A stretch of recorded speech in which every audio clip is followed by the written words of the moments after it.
오늘 함께 보실 말씀은 사사기 9장 7절에서 15절까지 말씀입니다. 사사기 9장 7절에서 15절까지 말씀입니다. 제가 봉독하겠습니다. 사람들이 요담에게 그 일을 알림해 요담이 그리심산 꼭대기로 가서 서서 그의 목소리를 높여 그들에게 외쳐 이르되 세겜 사람들아 내 말을 들으라. 그리하여야 하나님이 너희의 말을 들으시리라.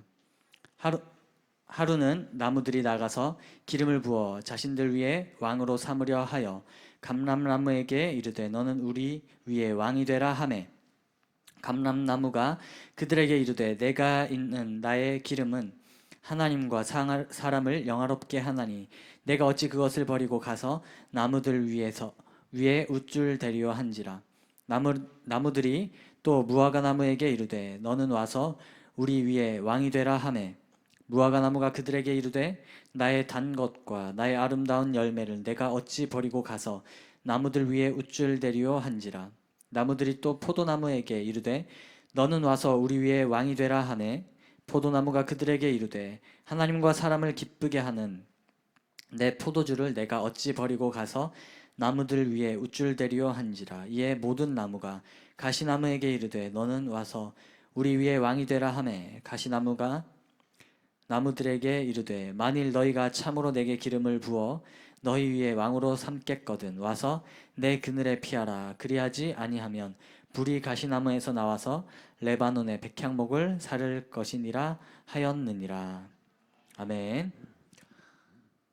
오늘 우리에게 말씀을 전해 주실 분은 고등부를 담당하시는 이준규 목사님이십니다. 오늘 선을 넘은 가시나무라는 제목으로 복음의 말씀 전해 주실 때 반갑게 맞아 주시고 많은 은혜 받으시기 바랍니다.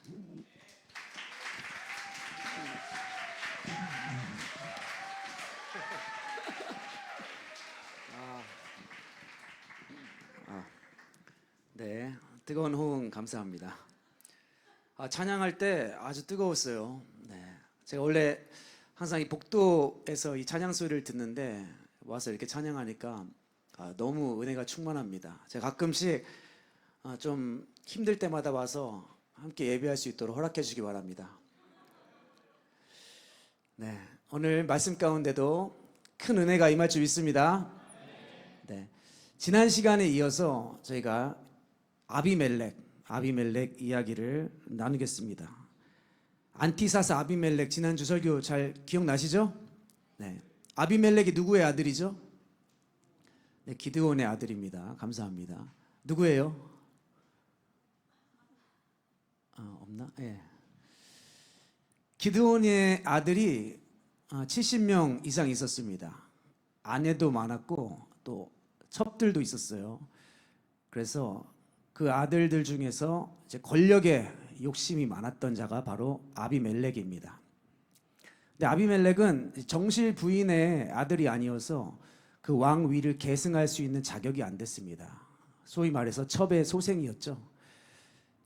그래가지고 이제 자신의 실력으로는 왕이 될 수 없으니까 쿠데타를 일으킨 겁니다. 어디로 갔냐? 세겜 땅으로 갔어요. 세겜 땅은 자기 어머니의 고향입니다. 세겜 땅으로 가가지고 자기 친족들에게 이렇게 말하는 거죠. 여러분들, 저 기드온의 70명의 아들들이 여러분들을 다스리는 것이 좋겠습니까? 아니면 여러분의 혈과 육을 함께한 제가 여러분들을 다스리는 게 좋겠습니까? 라고 말했어요. 그러자 그 사람들이 모두 아비멜렉, 당신이 우리를 다스려 주십시오 라고 하면서 선동에 성공해서 그 세겜 사람들로부터 일종의 후원금을 받고 불량배들을 고용합니다. 깍두기 형님들 고용해서, 그리고 자기 배다른 우리 형들을 70명을 한 자리에서 한 날에 한시에 무참히 죽이는 동족 상잔의 그런 역사를 오늘 성경에서 기록을 하고 있습니다.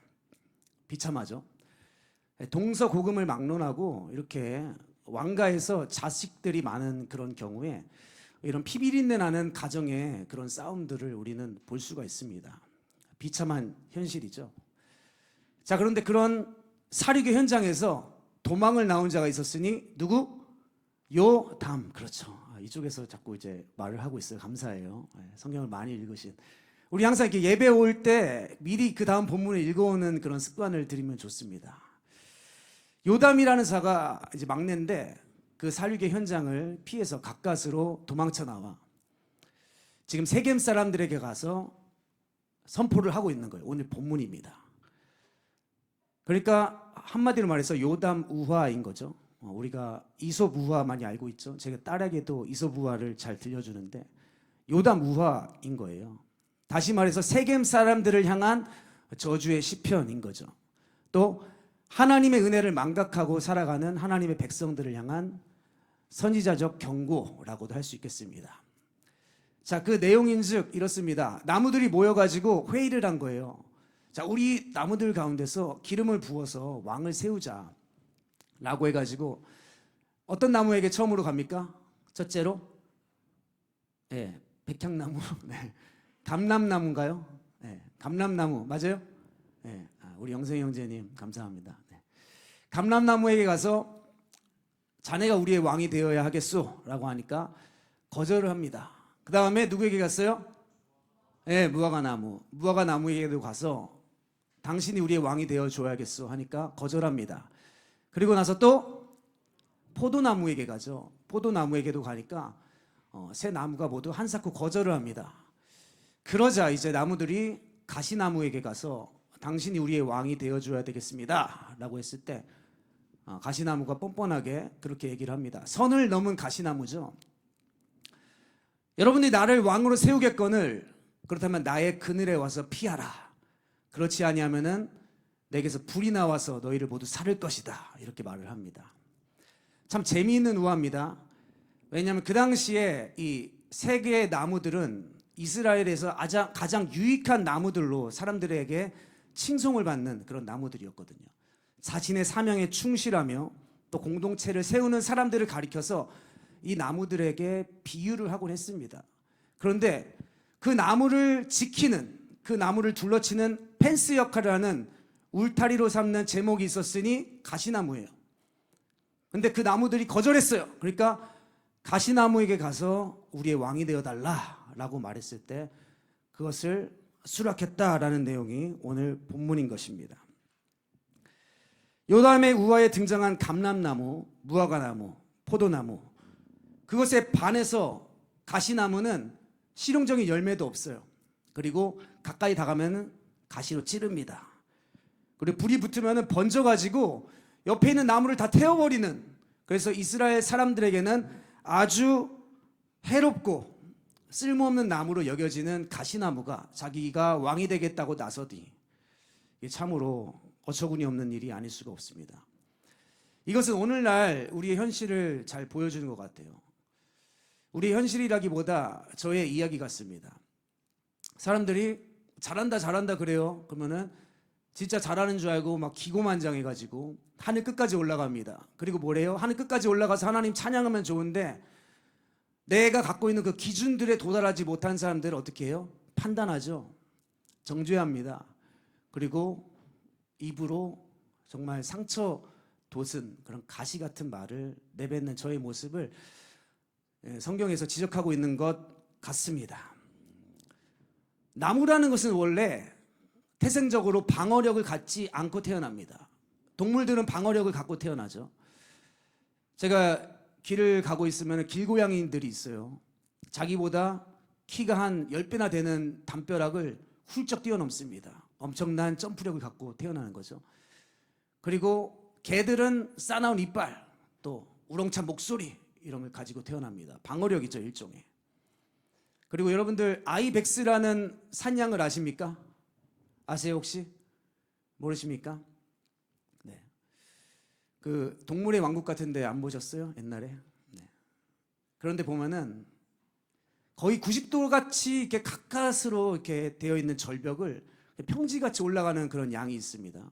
그래서 맹수들의 공격을 피하기도 하고, 어떤 동물은 귀가 커가지고 작은 소리도 아주 민감하게 듣고 미리 피하고, 하늘로 날아가는 동물도 있고 네, 그렇습니다. 달리기를 빨리 하는 동물도 있고. 다 같이 동물들은 방어력을 가지고 태어난다. 네. 자, 그에 반해서 식물들은 나무와 같은 식물들은 방어력을 갖고 태어나나요? 그렇지 않습니다. 방어력은커녕 아예 움직이지도 못한다라는 거죠. 방어력은 고사하고 움직일 수도 없는 존재가 나무입니다. 그런데 우리가 자연계를 보면 언제나 동물계보다 식물계가 더 무성한 법이죠. 그렇죠? 울창합니다. 더 화려합니다. 왜 그럴까요?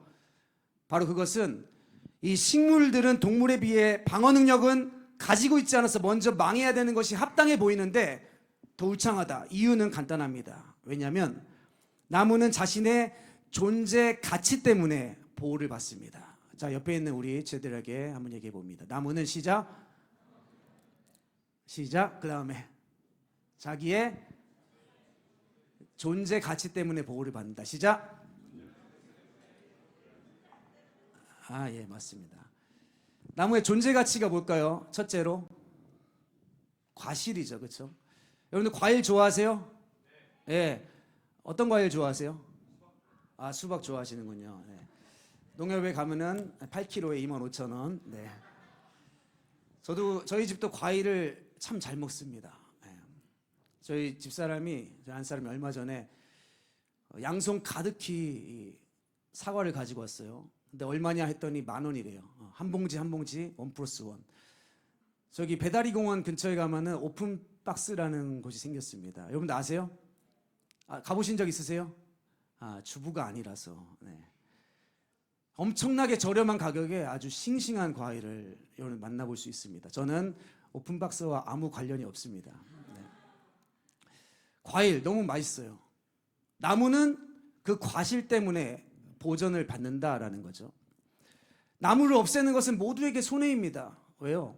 과일을 먹을 수 없기 때문이죠. 열매를 맺지 않는 나무라 할지라도 보전을 받습니다. 저기 세교공원 가면은 한낮에도 커플들이 한여름에 벤치에 앉아가지고 땀나는데 살을 부비고 속삭이면서 앉아 있어요. 왜 그럴까요? 우리가 볼 때 미쳤다고 하지만 그들은 진지합니다. 어떻게 그럴 수 있을까요? 공원에 있는 나무의 그늘 때문이죠. 그렇죠? 네. 나무는 우리에게 유익을 줍니다. 가로수 왜 심는 것 같아요? 가로수. 여러분들 평택시장님이 전에, 지금 있는 평택시장님 잘 모르겠는데 전에 있던 시장님이 여러 가지 많은 사업들을 한 걸로 아는데 그중에 평택시에 나무를 많이 심었다고 해요. 제 안사람과 예전에 한번 지나가다가 갑자기 누굴 붙잡고 막 얘기를 해요. 고맙습니다. 막 그러면서 누구야, 아는 사람이야? 평택시장님이야 그러더라고요. 당신 어떻게 알았어? 몰라? 모르는데 나무 막 많이 심었다고 되게 고맙다고 그런 인사를 했어요. 이산화탄소를 가지고 가고 또 각종 안 좋은 그런 모든 것들을 가지고 가고 우리에게 산소를 안겨주죠. 그리고 경관미를 제공합니다. 자, 그렇지 않은 나무는 또 어디다 써요? 땔감으로 쓰죠. 또 벤치로도 쓰고 이렇게 흡음재 이런 거 만들 때도 나무, 이렇게 강대상도 나무, 뭐 일렉기타 나무로 다 만든단 말입니다. 나무는 자신의 존재 가치 때문에 보전을 받는다. 성경은 간혹 하나님께서 그의 백성으로 부르심 받은 그의 자녀들을 향해서 나무로 비교할 때가 있습니다. 대표적인 구절이 시편 1편 말씀이죠. 복 있는 사람은 시작, 악인의 꾀를 따르지 아니하며 죄인들의 길에 서지 아니하며 오만한 자들의 자리에 앉지 아니하고 오직 여호와 율법을 즐거워하여 그 율법을 주야로 묵상하는 자로다. 저는 시냇가에 심은 나무가 철을 따라 과실을 맺으며 그 잎사귀가 마르지 아니함 같으니 그가 하는 모든 일이 다 형통하리로다. 다음 주 담임 목사님 본문 말씀이니까 외워놓으세요. 아시겠죠? 네. 그리고 암송 오늘 다녀가셨는데 암송 10구절 하는 사람 분명히 물어볼 거예요. 손 들고 발표하시기 바랍니다. 네. 안 그러면 갈굼당해요. 네. 자, 우리를 나무로 비교한다. 또 요한복음 15장 같은 경우에도 나는 포도나무여 너희는 가지니 그가 내 안에 내가 그 안에 거하면 그가 많은 열매를 맺을 것이다 라는 말씀이 있습니다. 예수님 안에 거하는 우리도 나무라는 뜻이죠. 우리는 이처럼 하나님의 나무로서 하나님 앞에 어떤 존재로 살아야 되는가, 어떠한 존재 가치를 품은 자로 우리는 살아가야 되는가, 이것이 본문이 우리에게 지적하고 있는 바입니다. 사사기 9장의 본문 말씀, 이스라엘 백성들에게 지적하고 있는 이 핵심 메시지가 바로 이거예요. 이스라엘 백성들아, 너희의 존재 가치와 이유와 목적이 무엇이냐? 너희의 본분과 너희 존재를 오해하지 말라라는 거예요. 너희는 너희 자신을 위해서 존재하는 것이 아니라 나무를 가꾸는 사람의 유익과 필요를 위하여 나무가 존재하는 것처럼 하나님의 백성인 너희들도 이와 같다는 사실 한 가지를 잊지 말아라. 아멘. 자, 그렇다면 사람의 존재 가치, 사람의 존재 목적, 사람은 무엇 때문에 존재하며 무엇을 위하여 존재하는 것일까요? 자, 여기 고등부 우리 청년 교사분들 많이 앉아 있는데 제가 물어보겠습니다. 저와 눈을 피하는 우리 주영쌤, 저에게 얼마나 관심이 있는지 한번 물어볼게요. 자, 제 카톡 프로필 상태 메시지 뭐라고 써 있어요? 네? 저에게 평상시에 얼마나 관심이 있었는지 지금 살펴보고 있어요.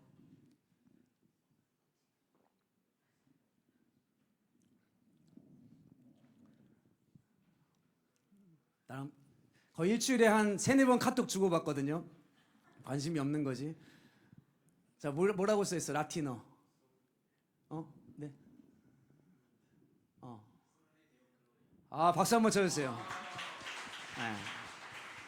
우리 수혁이 역시 우리 청년회장님 청년의 재정으로 우리 문화상품권 한 장 주세요. 네.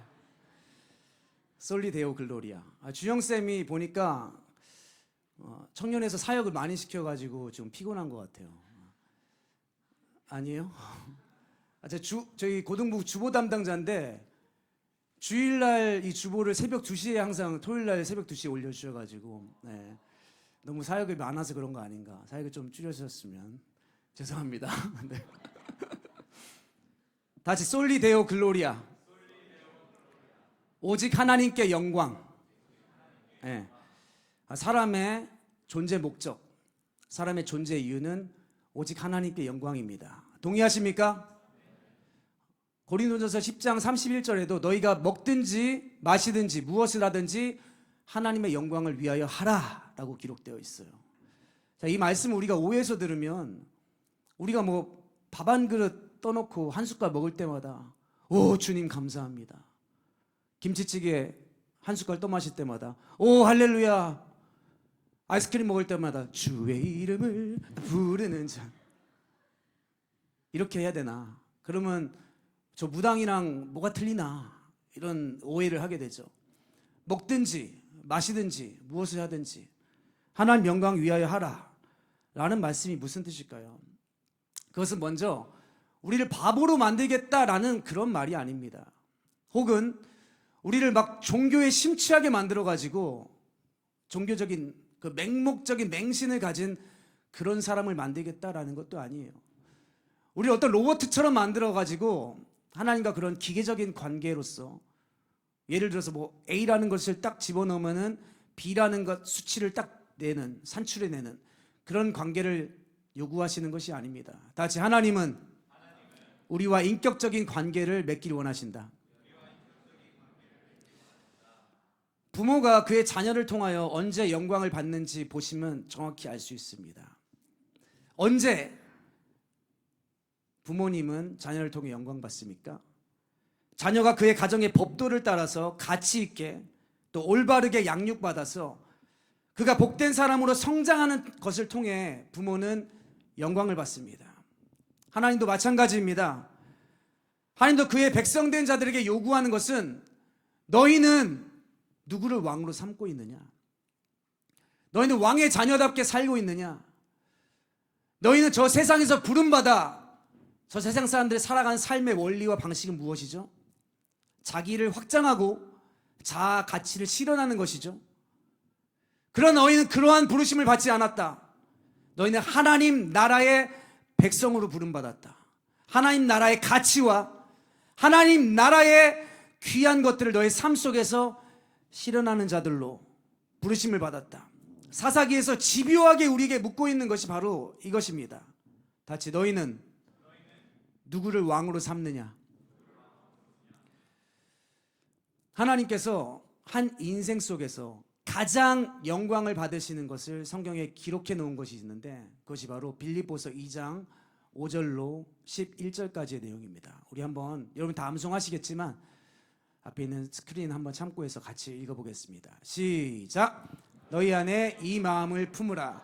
곧 그리스도 예수의 마음이니 그는 근본 하나님의 본체시나 하나님과 동등됨을 취할 것으로 여기지 아니하시고 오히려 자기를 비워 종의 형체를 가지사 사람들과 같이 되셨고 사람의 모양으로 나타나사 자기를 낮추시고 죽기까지 복종하셨으니 곧 십자가에 죽으심이라.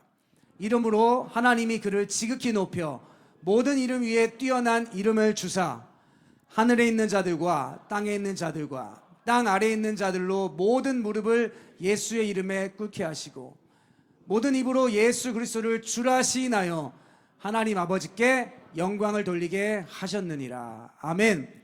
자, 11절. 하나님 아버지께 영광을 돌리게 하셨느니라 라고 되어 있죠. 그렇죠?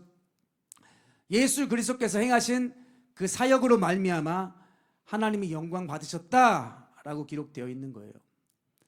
여러분들 이 말씀 우리가 항상 읽어서 그냥 우리에게 항상 그냥 하나님이 하시는 그런 말씀, 우리가 늘상 접하는 그런 말씀 정도로 생각하지만 자세히 생각하면 되게 이상합니다. 왜냐?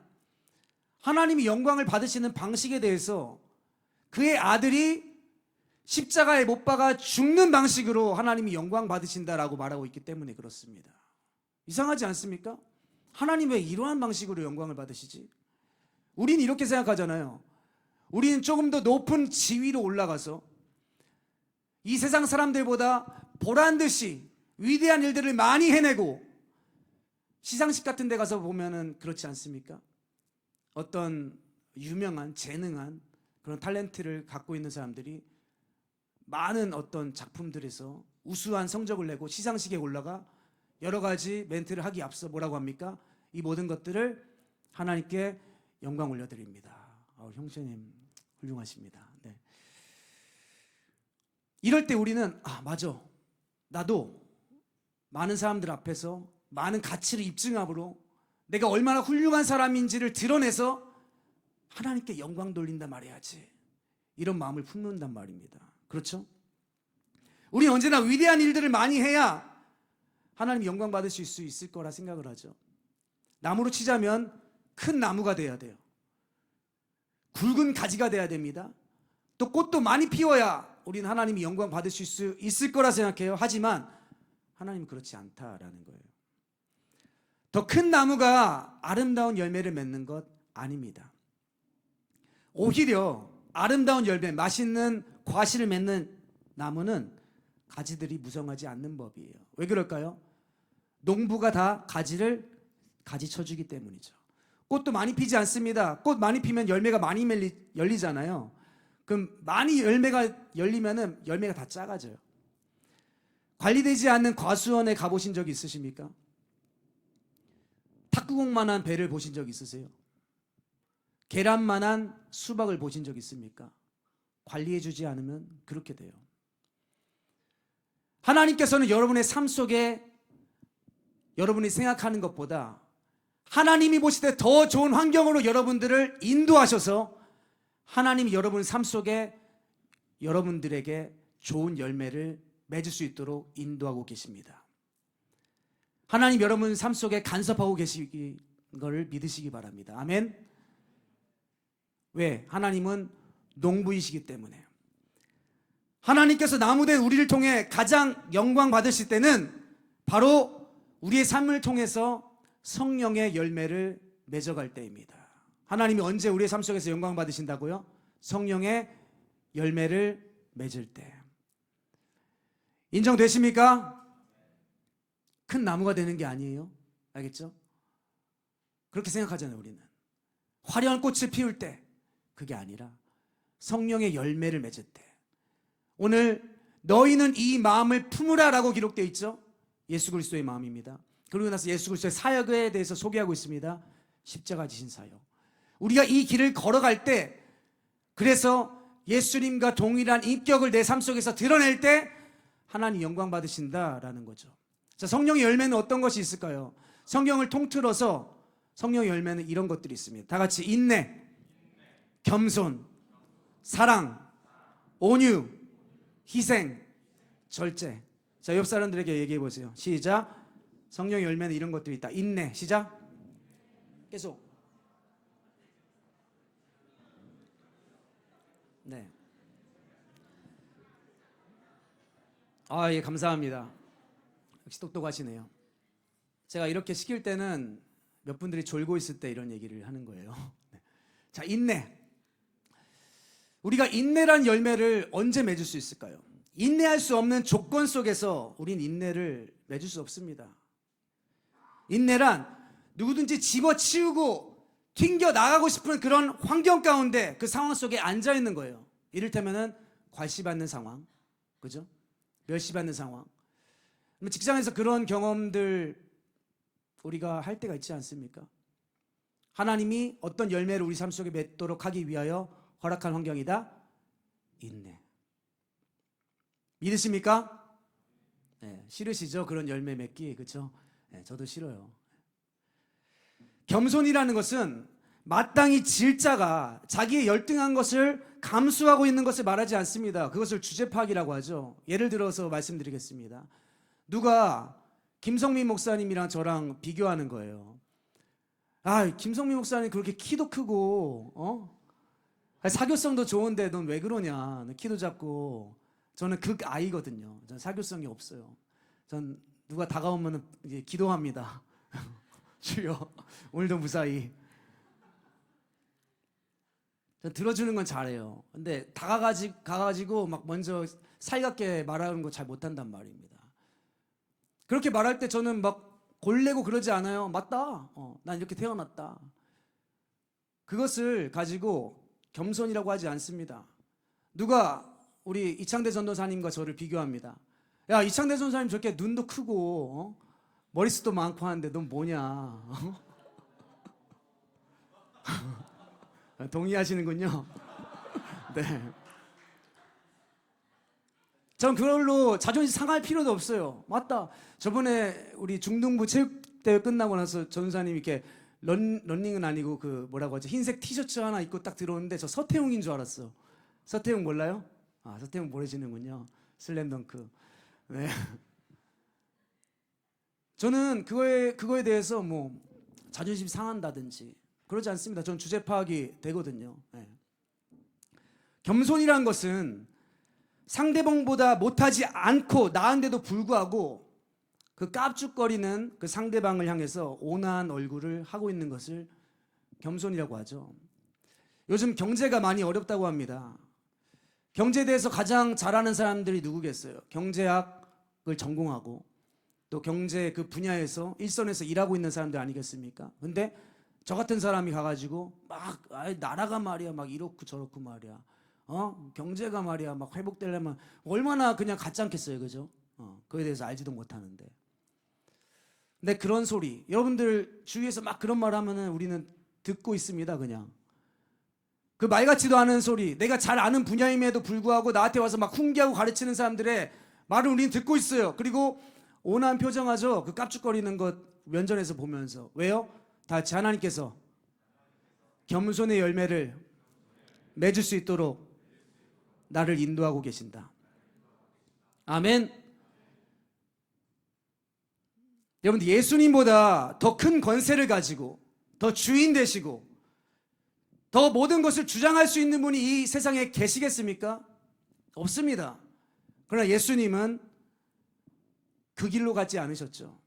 너희는 이 마음을 품으라. 그리스도 예수의 마음이니 그는 근본 하나님의 본체시나 그와 동등됨을 취할 것으로 여기지 아니하시고 오히려 자기를 비워 종의 형체까지 낮아지시고 죽기까지 복종하셨으니 시작 십자가에 못 박혀 죽으심이라. 아멘. 너희는 이 마음을 품으라 라고 말합니다. 다시 말해서 너희는 그리스도인답게 살라라는 거예요. 그리스도인답게 살라. 다시 말해서 그리스도께서 걸어가신 길을 너희도 걸어가라. 그는 찬양받기에 합당하시며 영광받기에 합당하시며 모든 이 세상의 피조물보다 가장 으뜸된 분이시지만 그 길로 걷지 아니하시고 종의 길로 걸으셨습니다. 하나님만을 왕으로 삼는 인생이 무엇이냐? 우리에게 보여준 것이죠. 부활의 첫 열매가 되셨다라는 것은 우리의 삶의 방향성을 그의 삶으로 제시하셨다라는 것입니다. 이 예수님과 같은 길을 걷길 원하시는 분만 아멘 하시기 바랍니다. 사랑의 열매를 맺기 원합니다. 우리는, 그렇죠? 사랑의 열매를 맺기 위해서 하나님께 구하십시오. 하나님, 저에게 가정을 허락해 주십시오. 가정을 통해서 사랑의 열매를 맺겠습니다. 여러분들, 우리가 결혼할 때 누군가를 사랑하기 때문에 우리가 결혼한다라고 말하지 않습니까? 그러나 그것은 상당한 오해입니다. 제가 결혼하고 이제 10년 차가 되는데 이제 사랑의 시옷자 배운 것 같아요. 결혼하고 나서 깨닫는 첫 번째가 무엇인지 아십니까? 나는 하나님께서 배우자로 나에게 주신 이 사람도 온전하게 사랑할 실력이 없는 자구나. 이걸 깨닫게 됩니다. 그와의 관계를 통해서 낳은 자녀조차도 내 힘으로 사랑할 수 없는 자구나라는 걸 깨닫게 돼요. 하나님은 그리스도와 우리의 관계를 통해서 우리가 사랑하는 법, 사랑받는 법을 가르쳐 주십니다. 저 같은 자, 나같이 이렇게 지독한 죄인, 처참한 죄인도 하나님은 끊임없이 받아주시고 끊임없이 나를 품어주시는구나. 내가 죄 가운데 넘어지고 방황할 때에도 하나님은 끊임없이 자비와 온유의 손길로 나를 품어주시는구나 라는 것을 이 복음의 말씀과 삶의 경험을 통해서 깨달으면서 그렇구나, 주님, 저도 이와 같이 사랑을 받은 자로 저희 가족들을 사랑할 수 있게 도와주세요. 여러분, 사랑이란 열매를 맺도록 하기 위하여 가정을 꼭 이룰 수 있기를 축복합니다. 그렇지 않으면 사랑이란 열매를 알 수가 없어요. 제대로 알 수가 없습니다. 하나님이 우리를 그리스도인으로 부르십니다. 그리스도께서 걸어가신 그 길로 우리는 초대받았습니다. 그리스도인이란 그리스도와 연합된 자로서 그리스도를 닮아가는 인격의 변화, 즉 성령의 열매를 맺음으로 하나님을 영화롭게 하는 부르심을 받은 자들입니다. 성령의 열매가 뭐라고요? 다 같이 예수 그리스도의 인격이다. 시작. 남보다 더 높은 지위로 간다고 해서, 남보다 더 많은 것을 가진다고 해서 우리는 하나님을 영화롭게 할 수 없습니다. 그것은 세상의 논리죠. 오늘 설교 제목, 선을 넘은 가시나무처럼 자신의 본분과 사명을 망각한 자는 모두 그 길로 갑니다. 그 길로 가서 하나님을 영화롭게 할 수 있다고 생각하죠. 그러나 우리에게 주어진 삶, 즉 성령의 열매를 맺음으로 그리스도의 인격을 닮아가는 그 삶을 통하여 하나님은 최고로 영광을 받으신다는 이 사실을 꼭 기억하시는 여러분들 될 수 있기를 축복합니다. 결론입니다. 사사기는 여러분들 어떤 위인들의 업적을 기록해 놓은 책이 아닙니다. 사사들이 다스리던 그 시대에 하나님의 언약 백성들이라 일컫는 이스라엘 백성들의 죄악상을 드러내는 것이죠. 곧 우리의 죄악을 드러내는 것이기도 합니다. 끊임없이 하나님을 왕으로 삼지 않고 나 자신을 신으로 삼는 그런 처참한 인간의 본성을 폭로하는 책이 바로 사사기인 것입니다. 사사시대에 이스라엘 백성들이 왕을 요구합니다. 왜 왕을 요구합니까? 그들이 경배할 대상으로서의 왕이 아니에요. 그들이 찬양할 대상으로서의 왕이 필요했던 게 아닙니다. 자신의 삶의 목적과 원리는 그대로 한 채 그것을 이루어줄 대상이 필요했던 것이죠. 우리가 하나님을 이처럼 오해하고 있다면 그것은 그리스도인들에게 가장 큰 비극일 것입니다. 성경이 언제나 가장 먼저 죄라고 지적하는 것은 우리의 도덕성에 관련된 것이 아니라 하나님의 권위를 인정하지 않는 삶입니다.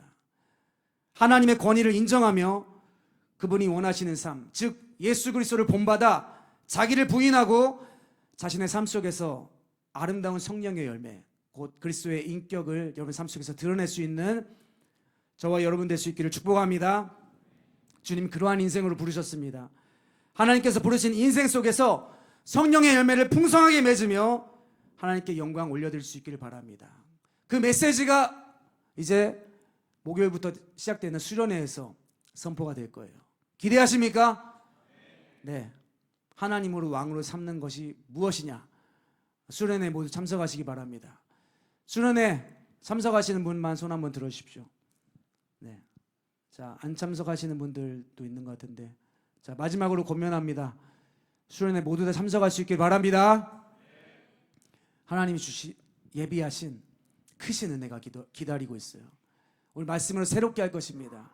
우리가 세상 속에서 빛과 소금으로 그리스도의 거룩한 인격을 성령의 열매로 드러내는 여러분 될 수 있도록 수련회 가운데 하나님이 여러분을 부르시고 계십니다.